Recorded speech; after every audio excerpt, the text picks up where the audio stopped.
और इस वक्त एक बहुत बड़ी खबर मिल रही है। आपको बता दें, दिल्ली एनसीआर में एक बार फिर से भूकंप के झटके महसूस किए गए हैं। ये ब्रेकिंग न्यूज आपको बता दें, दिल्ली एनसीआर में 2 दिन पहले ही आपको याद होगा भूकंप के झटके महसूस किए गए थे। अब एक बार फिर से और बताया ये जा रहा है कि बहुत तेज झटके भूकंप के महसूस किए गए हैं। 3 दिन में ये दूसरा मौका है, दूसरी बार महसूस किया गया है। तस्वीरें भी कई सारी सामने आई है। कई लोग भी जब उन्हें ये एहसास हुआ कि भूकंप के झटके महसूस किए जा रहे हैं, तो कई लोग ऐसे जो अपने घरों को भी छोड़कर बाहर निकलने की कोशिश करने लगे, अपनी जान बचाने की कोशिश करने लगे। ये देखिए, इससे पहले भी ऐसी तस्वीरें सामने आई थी। आपको याद होगा 2 दिन पहले जब भूकंप के झटके महसूस किए गए थे, रात का वो समय था, एक के बाद एक कई बार कई सेकंड तक बताया गया था। 6.4 तीव्रता का वो भूकंप था और उस वक्त उसका केंद्र नेपाल में रहा था। हालांकि अभी ये जानकारी आना बाकी है कि अब कौन कौन से और इलाके हैं जहां पर भूकंप के झटके महसूस किए गए, रिक्टर स्केल पर इसकी तीव्रता भी कितनी रही होगी। लेकिन 3 दिन में दूसरी बार भूकंप का आना अपने आप में चिंताजनक भी है। ये बड़ी खबर हम आपको बता रहे हैं। दिल्ली एनसीआर में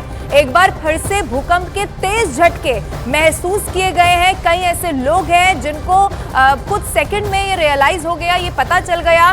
दिल्ली, नोएडा, गाजियाबाद में भूकंप के झटके महसूस किए गए हैं। दिल्ली के साथ साथ आसपास के भी कई इलाके, जिसमें गाजियाबाद शामिल है, वहां पर भी भूकंप के तेज झटके महसूस किए गए हैं। पिछली बार भी, यानी कि 2 दिन पहले भी जब भूकंप आया था, तो आपको याद होगा न सिर्फ दिल्ली एनसीआर बल्कि उत्तर प्रदेश के भी कई ऐसे जिले थे जहां पर भूकंप के झटके महसूस किए गए। अब जो तस्वीर हम आपको दिखा रहे हैं, ये भी आप देख लीजिए। इस तस्वीर को देखकर अंदाजा लगाया जा सकता है, क्योंकि इस वक्त हम भी जहां पर यानी कि स्टूडियो में मौजूद है, यहाँ पर भी न्यूज रूम में भी आसपास भी कई सारे ऐसे लोग जिन्हें ये एहसास हुआ कि भूकंप के झटके यहाँ पर एक बार फिर से देखने को मिल रहे हैं। ये तस्वीर आप देखिए, ऊपर जो लाइट लगी है आपको दिखाई देगा, वो कुछ सेकंड तक इसी तरीके से हिलती रही। यानी कि भूकंप के तेज झटके एक बार फिर से दिल्ली में, एनसीआर में, नोएडा में, गाजियाबाद में एक बार फिर से महसूस किए गए हैं। प्रियंका मेरे साथ ज्यादा जानकारी के साथ फोन लाइन पर जुड़ गई है। प्रियंका, क्या और जानकारी, कहाँ पर इस बार केंद्र? अभी ये सब जानकारी नहीं आई है। अभी थोड़ा समय लगेगा किसी भी तरीके की और इन्फॉर्मेशन के लिए। और ये खतरा जिस वजह से है, क्योंकि पिछले 1 महीने की अगर बात करें तो ये तकरीबन चौथा अब भूकंप हो जाएगा। अगर अक्टूबर-नवंबर की केवल बात करें, 1 हफ्ता भी नहीं हुआ है। इससे पहले भी दिल्ली एनसीआर में भूकंप के झटके महसूस किए गए। ऑफिशियल जानकारी का बस इंतजार किया जा रहा है। जैसे ही अपडेट आएगा कि क्या एपिसेंटर है, उससे ज्यादा पता चल पाएगा कि कितना इफेक्ट इस भूकंप का है। लेकिन इस वजह से ज्यादा चिंता का विषय कि अक्टूबर-नवंबर की अगर बात की जाए तो ये चौथा भूकंप है जो दिल्ली एनसीआर लोग महसूस कर रहे हैं। लेकिन प्रियंका, क्या माना जाए, कितनी तीव्रता इसकी रही होगी? आप इस वक्त कहां पर मौजूद हैं? क्या आपके आसपास भी आपने कुछ ऐसा महसूस किया? क्योंकि तस्वीर जो हम दिखा रहे हैं वो अभी की है। हम उस तस्वीर में देख रहे हैं कि कुछ सेकंड तक ये जो लाइट भी ऊपर लगी हुई है, वो कुछ सेकंड तक यहाँ पर हिलती रही। जी बिल्कुल, क्योंकि इसके दौरान हम लोग बाहर ही मौजूद थे, तो हमें भी ये महसूस हुआ कि जिस तरीके से भूकंप के झटके आते हैं, तो हमें भी ये लगा कि शायद दोबारा होगा। लेकिन दोबारा हमने आपस में एक दूसरे के साथ कंफर्म किया तो मालूम चला कि ये जो झटके ये सभी ने महसूस किए हैं। जिस तरीके से मैंने पहले बताया कि अभी सिस्मोलॉजी डिपार्टमेंट की तरफ से अभी जो डेटा है वो आना बाकी है। तो जैसे ही अपडेट आएगा तभी मालूम चल पाएगा कि कितनी इसकी तीव्रता है और कितनी इसकी गहराई है। उस ऑफिशियल इन्फॉर्मेशन का फिलहाल वेट है। बिल्कुल प्रियंका, ये बड़ी खबर हम दर्शकों को लगातार बता रहे हैं। 3 दिन में ये दूसरा मौका है जब भूकंप के तेज झटके महसूस किए गए हैं। अब प्रियंका, लेकिन ऐसी खबरों से जो लोग हैं उनके मन में बहुत ज्यादा डर, खौफ भी देखने को मिलता है कि बार बार, क्योंकि उस दिन भी मुझे याद है 2 दिन पहले का ही वो वक्त था जब रात के समय में और कई सेकंड तक 6.4 की तीव्रता जहां पर केंद्र रहा, आप देखिए वहां पर कितना जबरदस्त नुकसान हुआ है। प्रियंका जी बिल्कुल, और देखिए जिस तरीके से दिल्ली की हम बनावट के खासतौर पर बात करें तो सिस्मिक जोन 4 में दिल्ली की ये पूरी जो बनावट है वो है, और ऐसे में ये अर्थक्वेक प्रोन इलाका है। और ऐसे में 3 दिन पहले ही हमने देखा है कि किस तरीके से नेपाल में पूरी त्रासदी हुई है।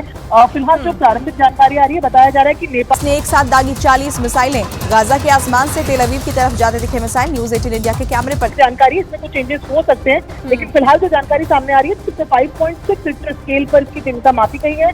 10 किलोमीटर की गहराई और एपिसेंटर नेपाल ही बताया जा रहा है। प्रियंका, ये बहुत बड़ी जानकारी इस वक्त हम दर्शकों को दे दें एक बार। हमास और इजराइल में जारी जंग के बीच यानी कि पिछली बार जो 2 दिन पहले भूकंप आया उसके मुकाबले तीव्रता इसकी रिक्टर स्केल पर थोड़ी कम मापी गई है। हालांकि अभी बहुत सारी इसके बारे में जानकारी आना बाकी है, लेकिन जो अभी जानकारी मिल रही है उसके मुताबिक एक बार फिर से प्रियंका नेपाल ही केंद्र रहा है। अब 5.6 की तीव्रता अगर रही है तो क्या लगता है बहुत ज्यादा नुकसान वहां पर हुआ होगा क्या प्रियंका? देखिए, नेपाल की अगर खास तौर पर बात करें तो 3 दिन पहले जो भूकंप आया था उससे पहले 25 अक्टूबर और उससे पहले 23 अक्टूबर को तकरीबन 23 से 25 के बीच में भी नेपाल में एक बड़ा जो भूकंप है वहां पर महसूस किया गया था। बताए जा रहे हैं कि जो भूकंप 3 दिन पहले आया था उसके भी आफ्टर शॉक्स आए हैं।